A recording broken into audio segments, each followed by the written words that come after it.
اس کرب سے اگر قوم کو نکالنا ہے تو 2 دن کی مہلت ہے آپ کے پاس.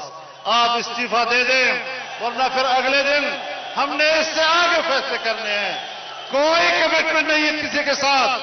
ہم جس امن کے ساتھ آئے ہیں ہماری اس امن کا احترام کیا جائے, قوم کے امن کا احترام کیا جائے, سیاسی جماعتوں کے امن کا احترام کیا جائے. ہم مزید صبر و تحمل کا مظاہرہ نہیں کر سکیں گے. اب آپ مجھے بتائیں, میری گفتگو کی یہ تو میں نے باتیں کی ہیں, اب آپ سے پوچھتا ہوں استعفا مانگتے ہو یا نہیں؟